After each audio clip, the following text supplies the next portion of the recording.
사도신경으로 신앙 고백 드리겠습니다. 나는 전능하신 아버지 하나님 천지의 창조주를 믿습니다. 나는 그의 유일하신 아들 우리 주 예수 그리스도를 믿습니다.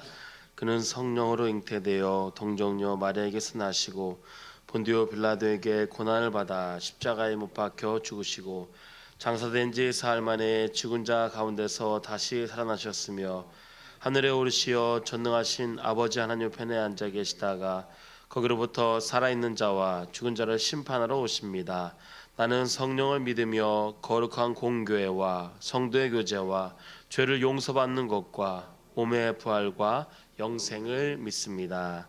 아멘. 찬송가 523장입니다. 523장 어두운 제왕길에서.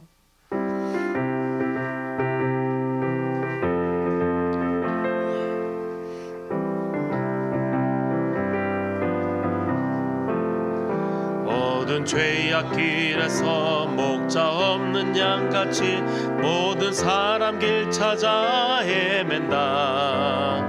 자비하신 하나님 독생자를 보내사 너를 지금 부르니 나오라.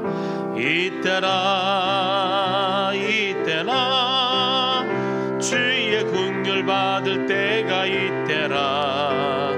지금 주께 나와 겸손하게 아뢰라. 구원함을 얻으리 험한 십자가 위에 돌려 돌아가신 주 다시 살아나셨네 기쁘다. 죄인 구원하실 때 어서 주께 나와 그 신 은혜 구하라 구하라. 이때라 이때라 주의 긍휼 받을 때가 이때라. 지금 주께 나와 겸손하게 아뢰라. 구원함을 얻으리 주의 귀한 말씀에 영원 생명 있나니 주님 너를 용서해 주신다. 주가 부르실 때에 힘과 정성 다하여 주의 은혜 받으라 받으라. 이때라 이때라 주의 긍휼 받을 때가 이때라. 주께 나와 겸손하게 아뢰라. 구원함을 얻으리 세월 빨리 흐르고 세상 친구 가는데 너의 영혼 오늘 밤 떠나도 주의 구원 받으면 천국에서 영원히 주와 함께 살리라. 이때라 주의 긍휼 받을 때가 이때라. 지금 주께 나와 겸손하게 아뢰라. 구원함을 얻으리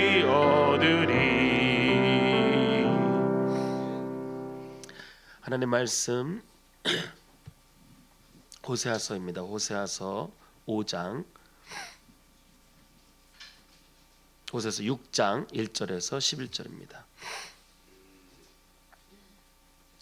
호세아서 6장 1절에서 11절까지 말씀 함께 교독으로 읽으신 후에 마지막 절 함께 합독으로 읽겠습니다.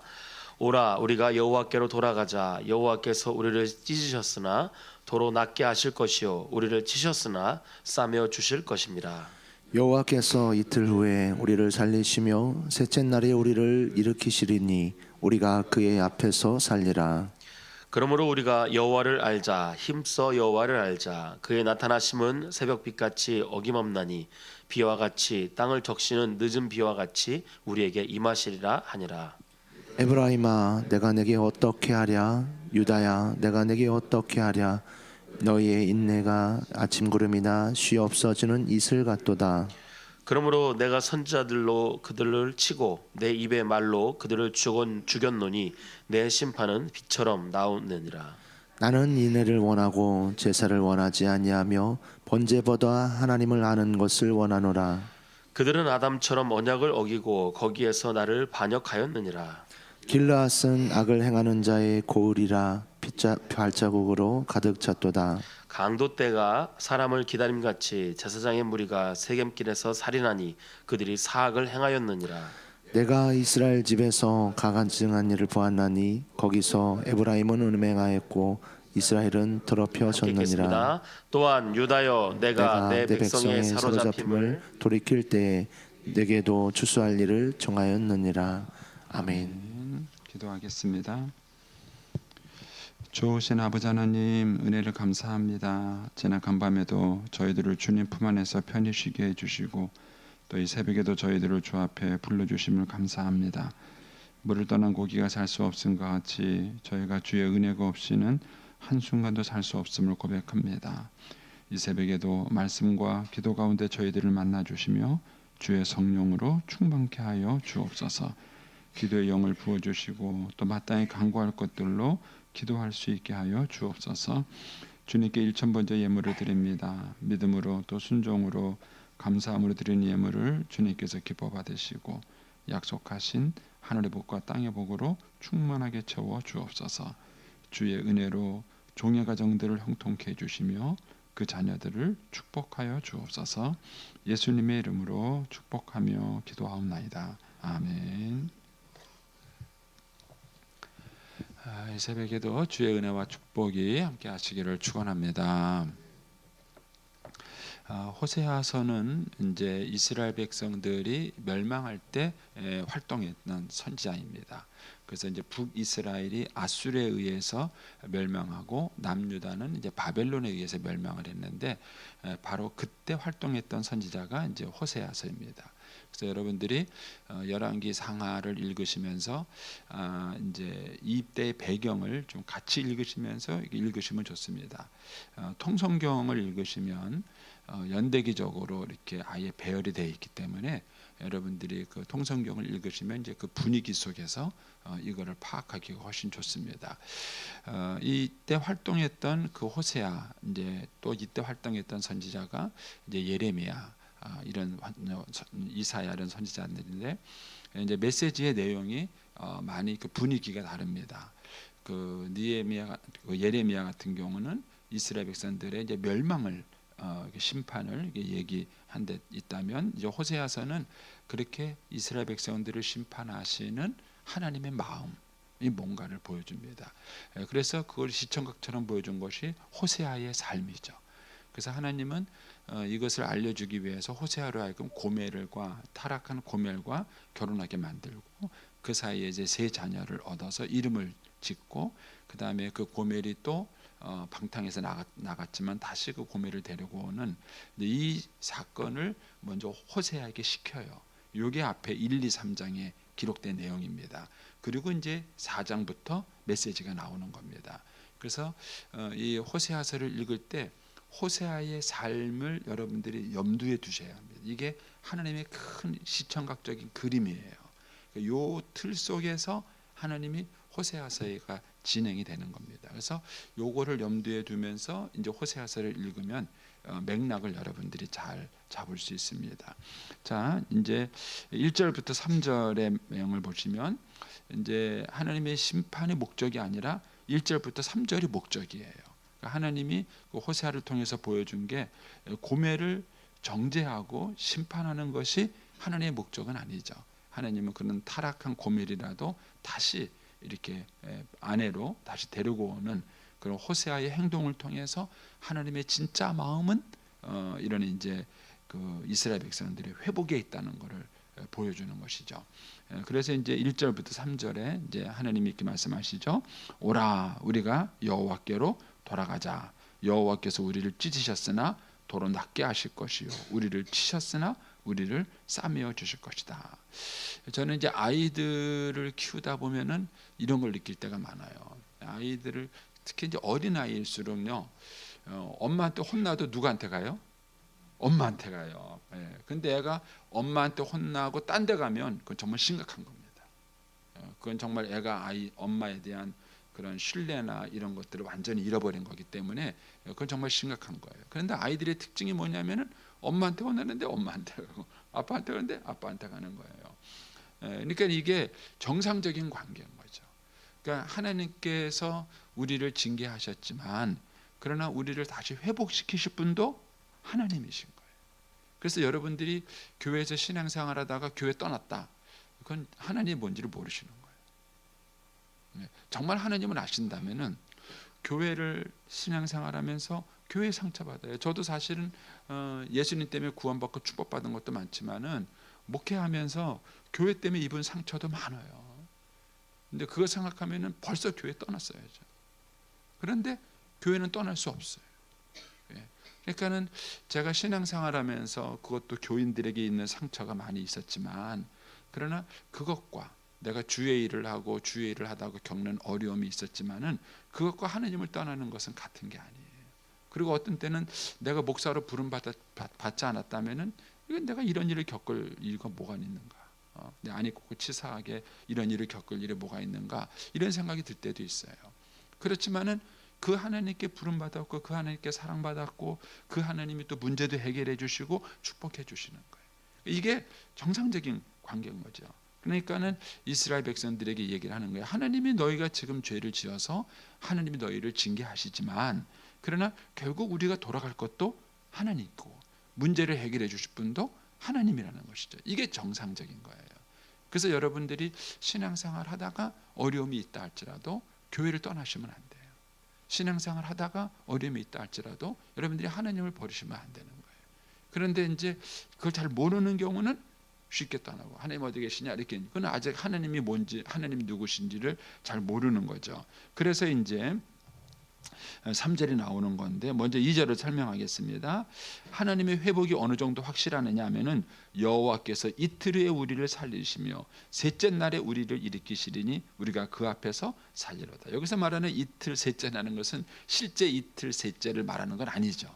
그만큼 하나님께서 우리를 확실하게 회복시켜 주신다 이런 얘기예요. 그러니까 이제 하나님께 징계를 받아도 우리가 하나님께로 돌아가야 된다. 이제 이 얘기를 하는 것입니다. 그러면서 이제 3절이 나오는 거죠. 그러므로 그랬습니다. 그러므로가 뭐죠? 하나님이 우리를 사랑하시는 거예요. 그 호세아의 마음을 통해서 하나님의 마음을 알라는 거예요. 하나님께서 우리를 징계하시지만 징계가 목적이 아니고 우리를 사랑하는 게 목적이에요. 그러니까 뭐라 그럽니까? 그러므로 우리가 여호와를 알자. 심서 여호와를 알자. 이렇게 말을 하는 거예요. 그러니까 하나님을 알지 못해서 생기는 문제라는 거예요. 여러분 이제 가장 대표적인 케이스가 누구냐면은 탕자의 비유예요. 탕자가 왜 집을 나갔어요? 아버지에 대한 오해예요. 아버지가 자기를 간섭하고 막 힘들게 한다고 생각한 거예요. 그래서 뭐 맨날 뭐 아버지는 나한테 잔소리나 하고 맨날 혼이나 내고 그런 거예요. 그러니까 이 아버지에 대한 오해가 그로 하여금 재산을 상속받고 집을 나가게 만든 거예요. 큰아들도 마찬가지예요. 큰아들도 아버지에 대한 오해가 있었죠. 그래서 이제 자기 동생이 들어왔을 때 그 동생을 환영해주는 아버지의 마음을 이해할 수 없었어요. 그래서 왜 이런 놈을 아버지는 환영해 주십니까? 아버지 재산을 탕진한 놈 아닙니까? 그렇게 말하면서 아버지에 대한 오해를 뭐라 그랬냐면은 아버지는 내가 이렇게 열심히 아버지 집을 떠나지 않고 말도 잘 듣고 열심히 일을 했는데 나한테 언제 염소 새끼 한 마리 줘가지고 나에게 잔치하라고 해본 적이 있으십니까? 이렇게 말해. 그러니까 그 탕자의 형도 아버지하고 집에서 살기는 했지만 행복하지 않은 거예요. 그런데 이 두 사람이 다 뭐가 문제냐면은 아버지를 오해한 거예요. 아버지를 잘 모른 거예요. 그래서 한 아들은 아버지를 오해해서 집을 나갔고 한 아들은 아버지 집을 나가진 않았지만 행복하지 않은 거예요. 그러면 인생을 가만히 돌이켜 보면은요, 저와 여러분의 삶 속에 고난과 어려움이 생기는 많은 경우는 다 우리가 하나님을 오해한 거예요. 하나님 왜 이러세요? 하나님 왜 나한테 이렇게 하세요?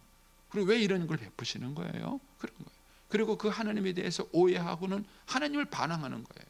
뛰쳐나가기도 하고 교회를 떠나기도 하고 방에서 내 멋대로 살아보기도 하고 그러다가 이제 여러 가지 많은 어려움을 겪고 난 다음에 그때서야 뭐 회개하고 돌아오고 그래. 한번 여러분들의 인생을 가만히 뒤돌아보셔요. 여러분들의 인생을 가만히 뒤돌아보셔서 여러분들의 삶에 고난과 어려움이 있었다는 걸 가만히 돌이켜보면은 사실 우리가 하나님에 대해서 오해한 거예요. 왜 하나님에 대해서 오해하느냐? 하나님이 내 뜻대로 안 해준 거예요.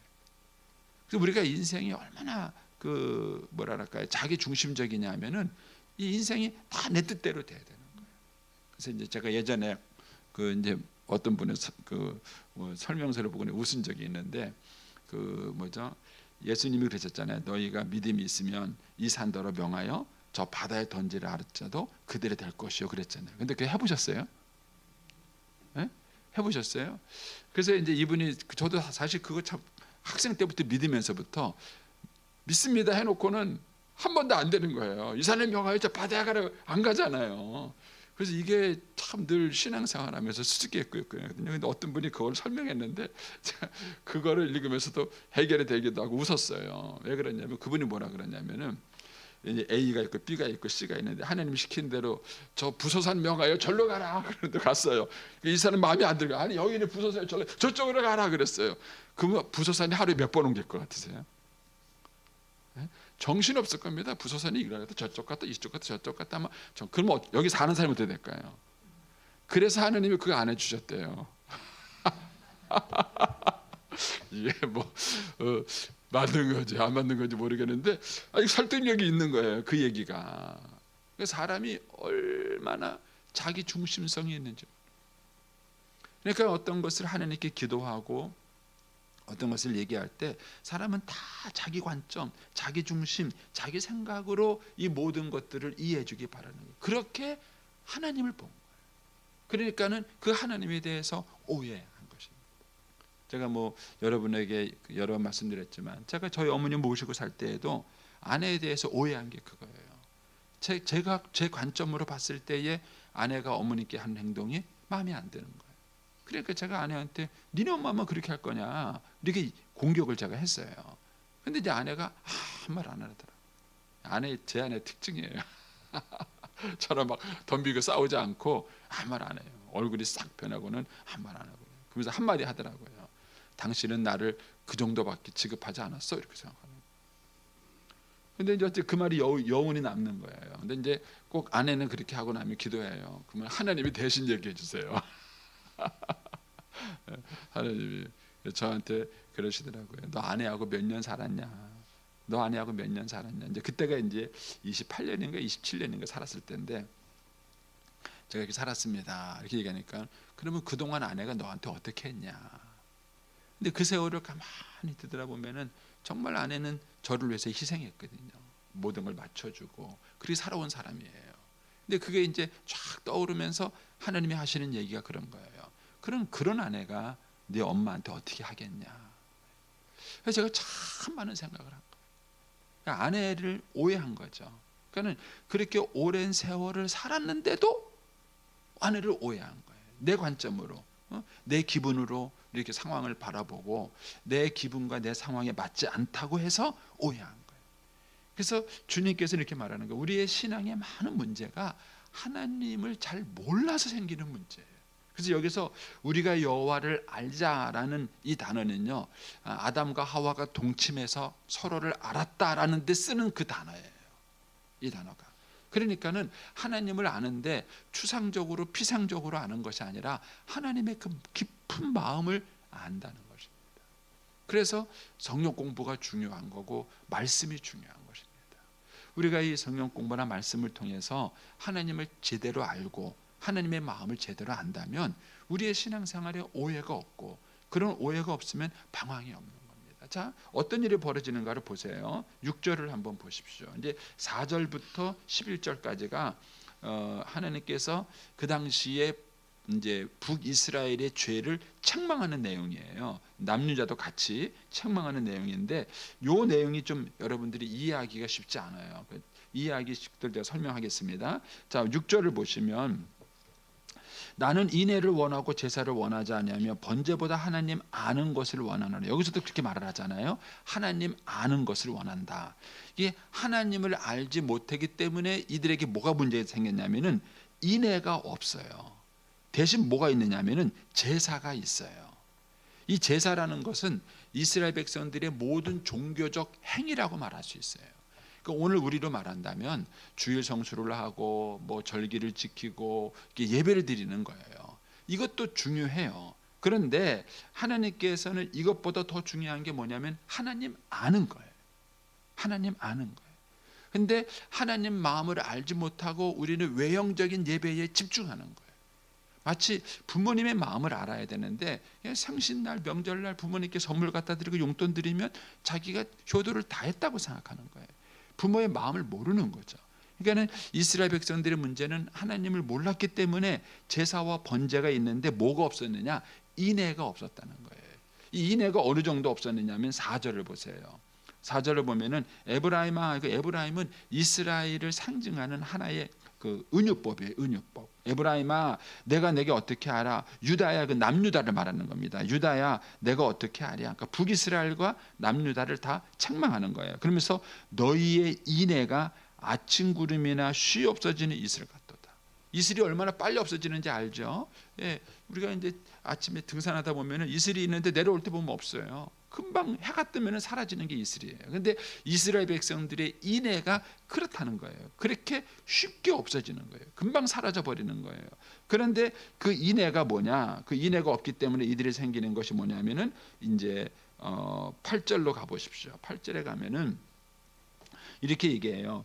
길르앗은 악을 행하는 자의 고울이라 피 발자국으로 가득 찼도다. 강도떼가 사람을 기다리는 같이 제사장의 무리가 세겜길에서 살인한다. 그들이 사악을 행하느냐. 이게 어렵습니다. 어려운 이유는 여러분들의 성경 전체 배경을 잘 모르셔서 그런데 이 길르앗과 세겜이 뭘 의미하는지를 아셔야 돼요.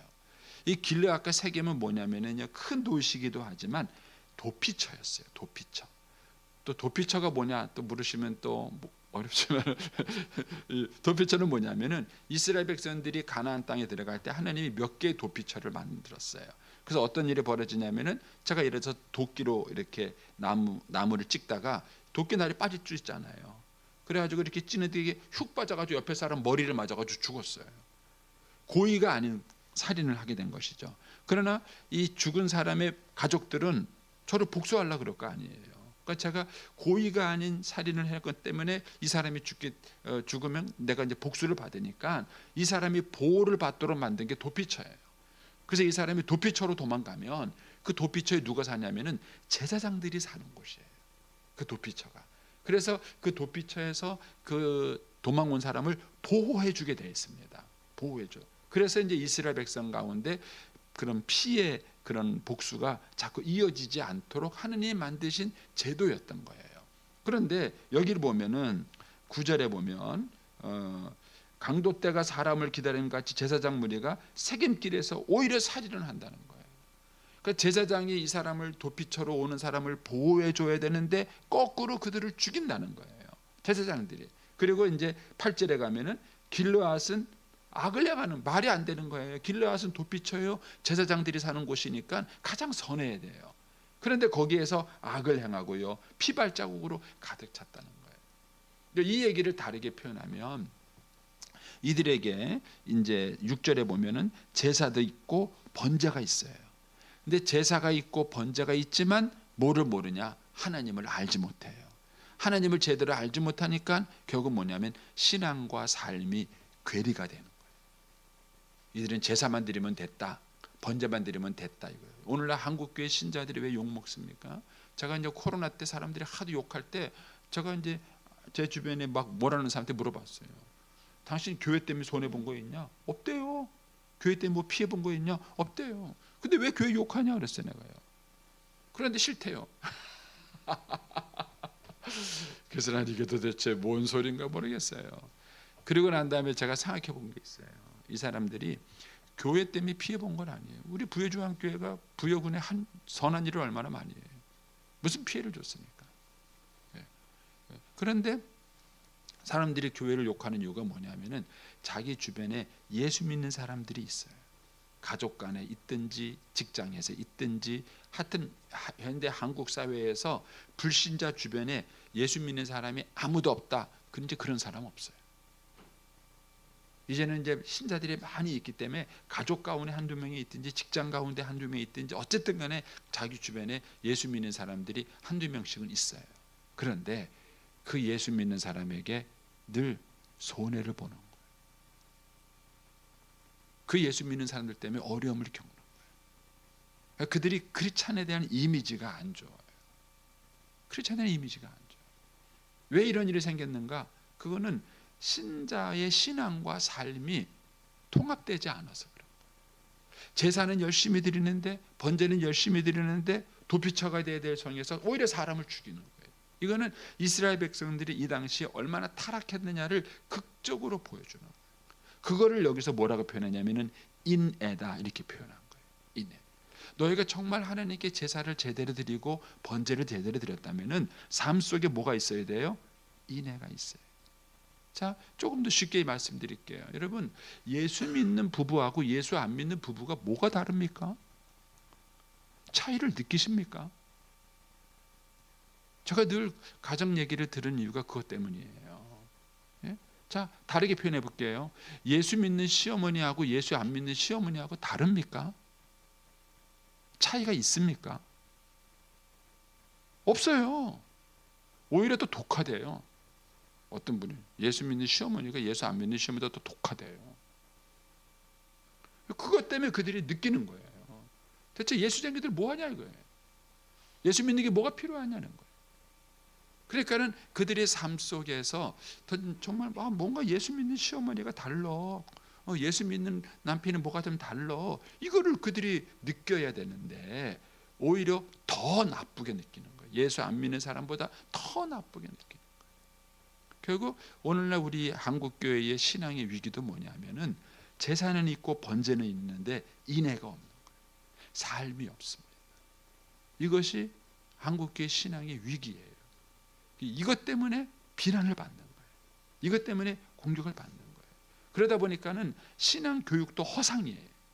자녀들한테 신앙 교육을 시켰을 때 부모들이 자녀들에게 신앙이라는 게 뭔가, 예수 믿는다는 게 뭔가를 구체적으로 가르쳐 줘야 되는데 예수 믿는다는 게 뭐냐? 그저 주일날 교회만 안 빠지면 돼. 그게 예수 믿는 것인 줄 알고 있어요. 주일 성수는 중요합니다. 그러나 왜 주일 성수를 합니까? 그 주일 성수를 통해서 하나님을 만나고 하나님을 예배하고 하나님을 알았으면 그 다음에 그것이 삶 속에서 뭐가 나타나야 되는 거예요. 그런데 주일날 그렇게 열심히 예배는 드렸는데 하나님에 대해서 무지한 거예요. 하나님을 전혀 알지 못하는 거예요. 그러니까 이런 일들이 생기는 거예요. 그래서 얘기를 하는 거예요. 우리가 하나님을 알자. 힘써 하나님을 알자. 그러니까 하나님에 대한 많은 오해가 우리로 하여금 불평하게 만들고 원망하게 만들고 그렇게 만드는 거예요. 사실 이거는 그 사람과 나와의 문제가 아니라 하나님과 나와의 문제인 거예요. 그런데 이런 것들이 지금 북이스라엘 남유다 때 이것이 완전히 관영했던 것입니다. 그러니까 이것을 가지고 이제 이거를 고발하는 것이죠. 자, 10절로 가보시면 이렇게 말합니다. 내가 이스라엘 집에서 가정한 일을 보았는데 거기서 에브라임은 음행하였고 이스라엘은 더럽혀졌느니라. 그러니까 이 음행의 의미가 호세아와 고멜 사이로 지금 설명이 되는 거예요. 이스라엘 백성들이 물론 이제 가장 기본적인 것은 그들이 우상 숭배를 하는 걸 말하는 겁니다. 근데 우상 숭배뿐만 아니라 우상 숭배적 삶이 있는 거예요. 그러니까는 제가 그런 말씀드렸지만은 고멜이 그 호세아가 고멜하고 결혼해서 자식을 낳았는데 왜 그 자식이 음행한 아들이 돼야 됩니까? 음란한 아들 자녀가 돼야 됩니까? 그러면 생각해 보세요. 예, 목사가 어쨌든 뭐 바람 펴서 애를 낳은 것도 아니고 목사가 어쨌든 과거에는 창녀였는지 모르겠지만 그 사람하고 정식으로 결혼을 해서 부부가 됐어요. 그래서 그 사이에 아이를 낳으면 이 아이가 왜 음란한 아들이 됩니까? 그래야 될 이유가 없어요. 그렇잖아요. 정상적으로 낳으니까는 거룩한 아이가 되는 게 맞죠. 그런데도 불구하고 하나님께서는 고멜도 음란하다 그러고 그 낳은 자녀도 음란하다 그래요. 저는 그래서 이거를 곰곰이 묵상해 보다가 아마 고멜이 딴 자식을 낳았는지도 몰라요. 호세아의 자녀를 낳은 것이 아니라 결혼은 호세아하고 해놓고 자녀는 딴 자녀를 낳았는지도 몰라요. 그래서 음란한 자녀들이다 이렇게 얘기를 합니다. 근데 그것이 지금 이스라엘 백성들의 삶의 모습이라는 거예요. 그들이 정말 하나님을 경외하면은 그 하나님을 경외하는 모습이 가정에서도 교회에서도 사회에서도 어디서도 늘 그가 하나님을 두려워하고 경외하는 모습이 있어야 되는 거예요. 그런데 그렇지 않은 것이죠. 이제 그거를 가지고 여기서 이제 음행하였다 이렇게 이제 얘기를 하는 것입니다. 그래서 하나님이 지금 이스라엘 백성에 대해서 이제 심판을 하시는 거죠. 그런데 그 심판을 하시지만은 하나님의 마음은 1절에 있는 것처럼 사실 그들은 심판하는 게 목적이 아니라 그들 다시 회복하고 다시 감싸는 것이 하나님의 목적이다. 이렇게 이제 이 호세아의 말씀이 흐르고 있는 것입니다. 이 말씀을 다시 한번 잘 묵상해 보시고 저는 어떤 면에서는 이 시대에 정말 우리 한국 교회에 하나님께서 주시는 메시지고 또 저와 여러분이 반드시 풀어야 될 숙제입니다. 그래서 우리 부모 세대가 누렸던 그 은혜와 축복들을 우리 자녀 세대들이 누리고 더 그것이 은혜 가운데 성장하려면 우리나라가 단순히 잘 사는 것만 갖고는 아니에요.